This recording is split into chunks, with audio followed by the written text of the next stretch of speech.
Hey everybody, I'm Lesley Hatfield along with Kevin Garrett, Integrated Financial Group, and our special guest, Kerry Thomas today. Hi guys. Hi, Lesley. Hey, welcome, welcome. So everybody knows Kevin and most of you guys know me, but Kerry is our new special guest today, and I just want to tell you a couple of things about her, and then we can get into it and make this really conversational and fun. But Kerry Thomas is an age strategist and a gerontologist. That sounds really awesome to me, but gerontology and that coming out of my mouth kind of freaks me out because that's for people over 50. So I'm like her perfect client, which it's hard to believe. She's the founder of AgeSmart Strategy, and she's just passionate about seeing people thrive in their age successfully by rethinking and reimagining their next chapter in their life. So she relies on coach training and techniques to help her clients gain clarity and direction by turning their core values and interests into achievable and a purposeful roadmap. Welcome, Kerry. Thank you. Thank you for that. It was a beautiful introduction. Oh, Makes me feel more important.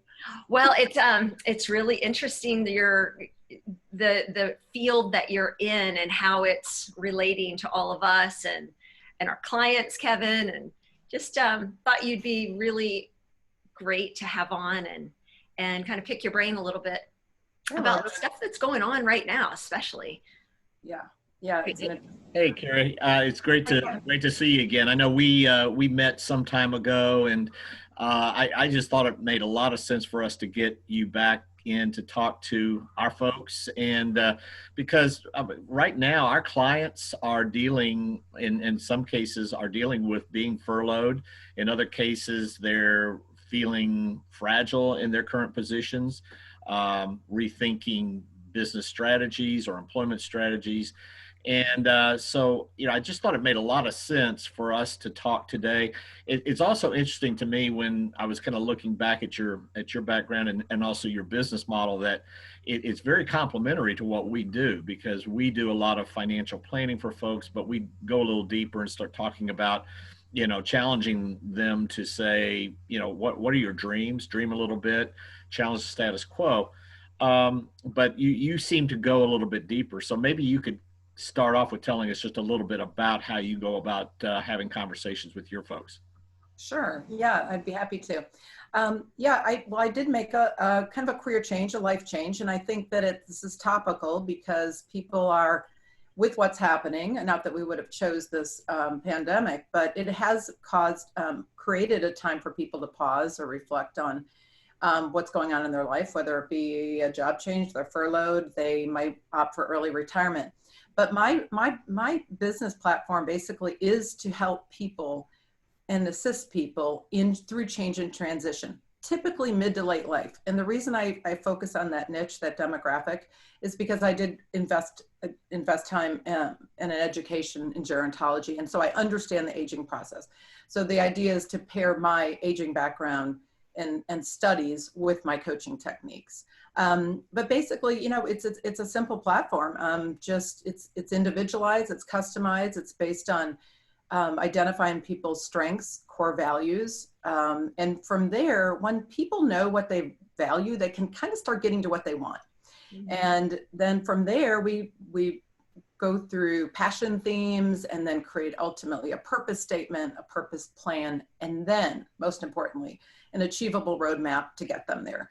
So when I say get them there, what does there mean? Well, it just depends on the person. Do they want do they want to switch industries? Do they want to make sure they focus on a legacy? Do they want to give back to society now that they're older and they've never had that time or that opportunity? So that's basically what it is. I mean, I was taking your return on life assessment the other day, Kevin, just because I wanted to see how much that is kind of similar to what I'm working on. And it is very similar. It's interesting how we have that synergy and just trying to help people live their best life possible. And that's really what I'm trying to do, just like you're trying to do, probably more from the financial angle. And mine is really just life angle. What is it in your life? Yeah, I've always viewed money more as a vehicle toward trying to get you to live your best life, more so than an investment just for investment's sake. So, we've always kind of tried to tie living to the financial component of it. And we started a program. I don't know if you're familiar with the MIT Aging Lab. Oh yeah.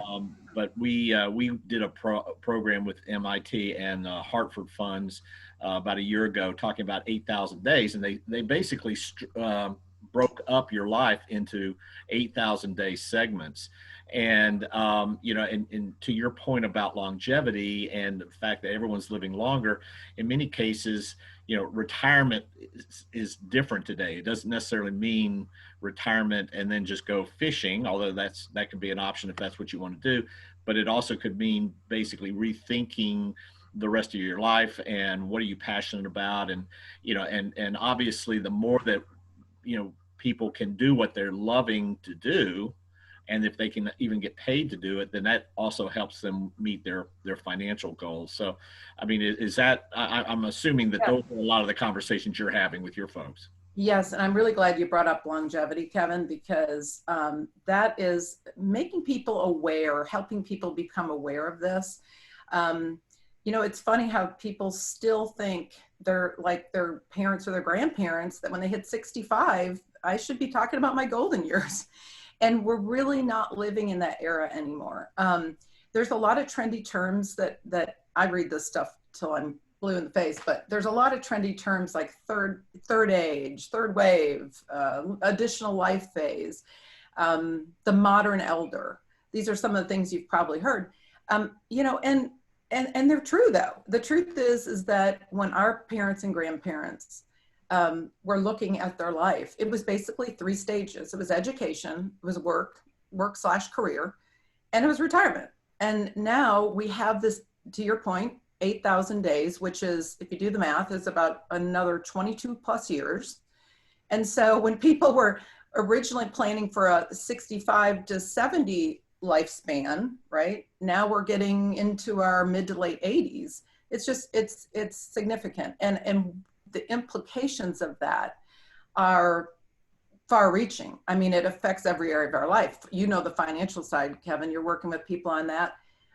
Health, relationships, work. I mean, work, do we want to, I'm a perfect example. I reinvented myself at early 50s. So I was always a corporate person. I'm like, I don't want to do this. I could live a long time. Why wouldn't I go back, get educated, do something different? So work is a perfect example of the implications of longevity and thinking through what our next, life phase could look like. It's actually fairly exciting. Now, I don't want to forget to mention though, or point out that there are challenges with longevity, as we know. Financial is a big one, but, and health. I mean, we have great health care in this country, but nevertheless, if you're living longer, there are implications to that from a health perspective. So, and I think that, socioeconomic status is huge as it relates to longevity, and there are big implications there. So back to how I try to work with my clients is just simply make them aware of it. And let's look at it as an optimistic thing and how we can, find new ways to reimagine and reinvent. Well, Kevin, it's kind of interesting as we've talked with Kerry. I mean, your story is a perfect example. I've changed my career several times just along the way. And I think, people don't go in thinking they're going to get the watch, that they're going to be in one job for the rest of their career.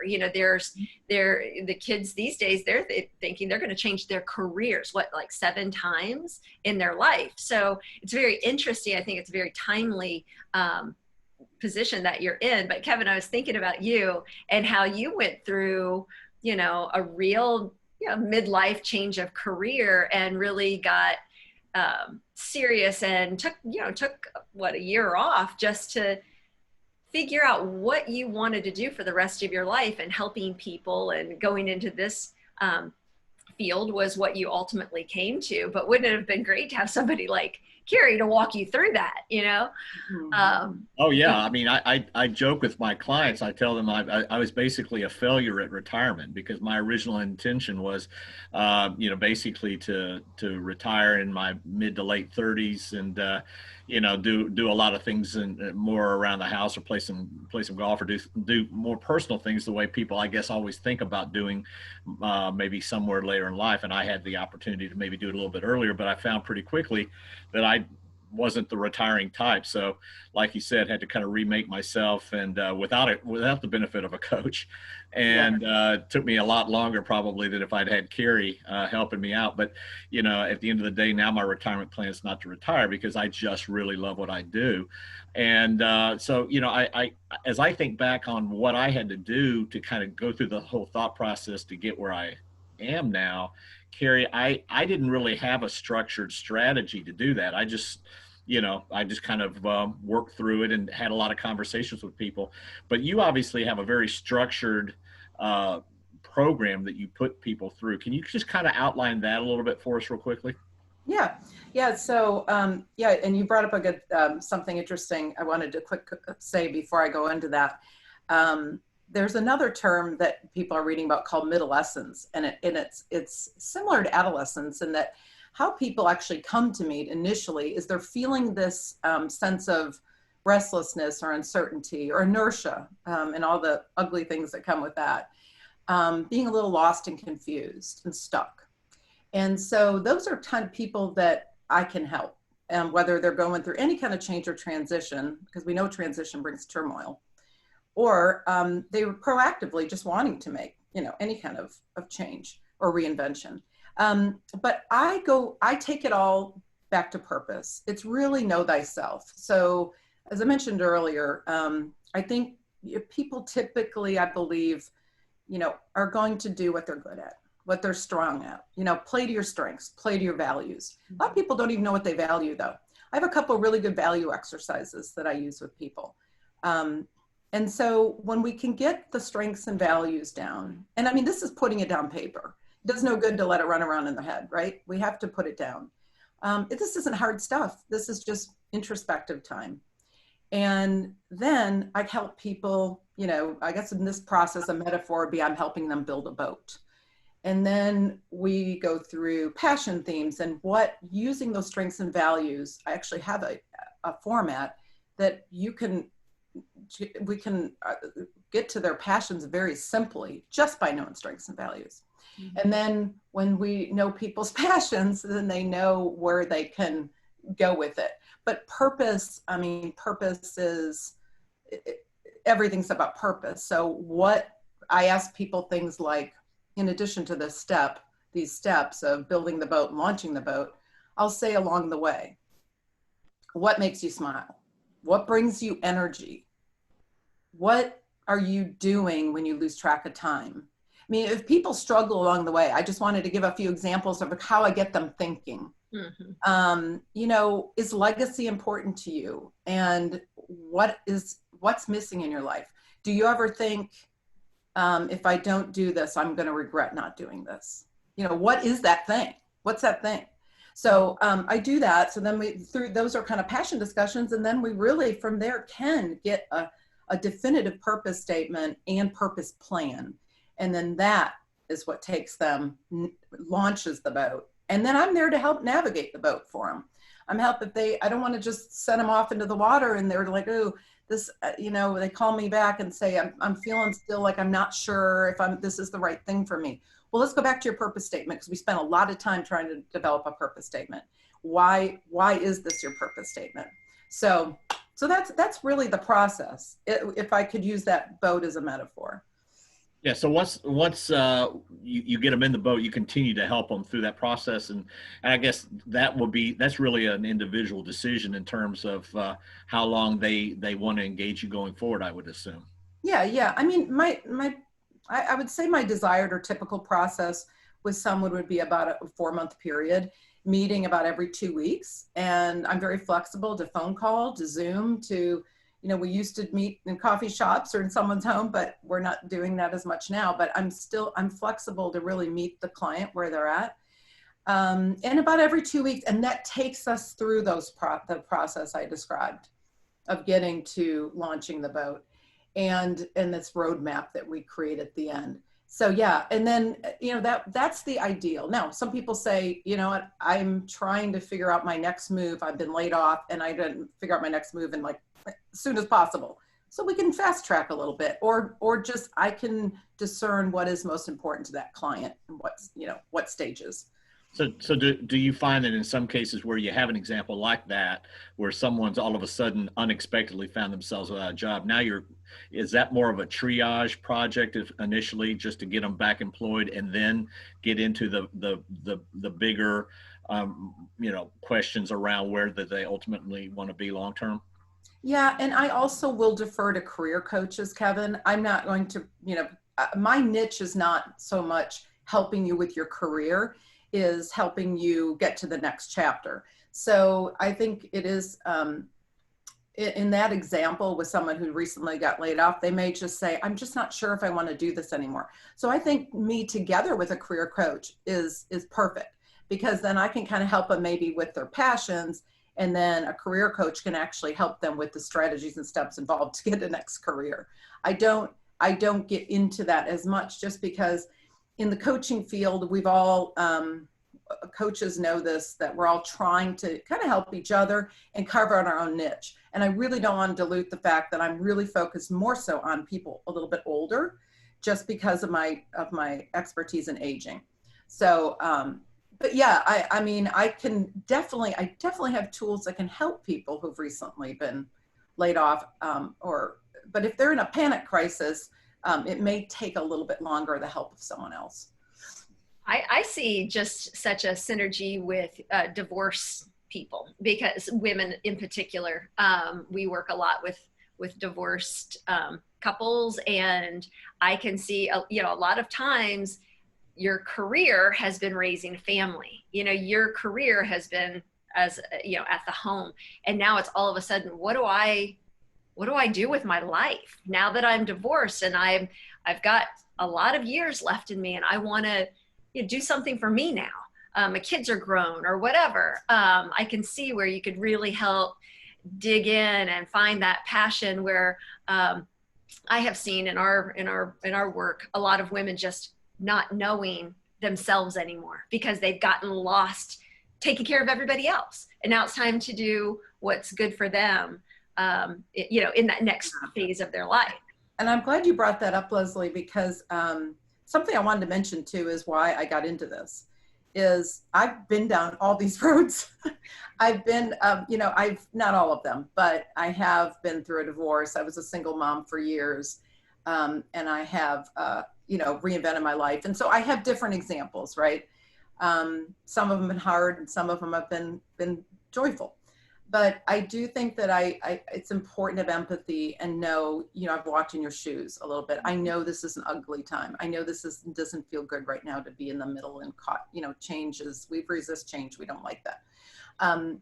But, I do think it's important to have that relationship established, or that authenticity, and that I think it helps me personally feel for that person, and just then, get in their shoes and say, listen, we can get through this. I mean, resilience is a beautiful thing.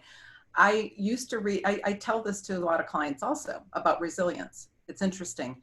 When I was in gerontology school, I saw study after study after study that the people that were living the longest had the hardest life and dealt with the most change and transition and had the most adversity, which seems so counterintuitive.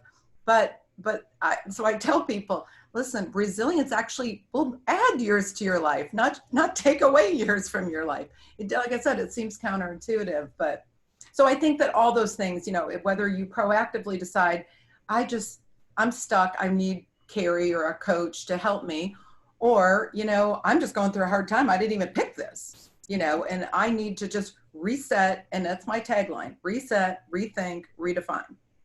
I mean, the longer we live, the more times we're going to have to go through that, and we need to get used to it.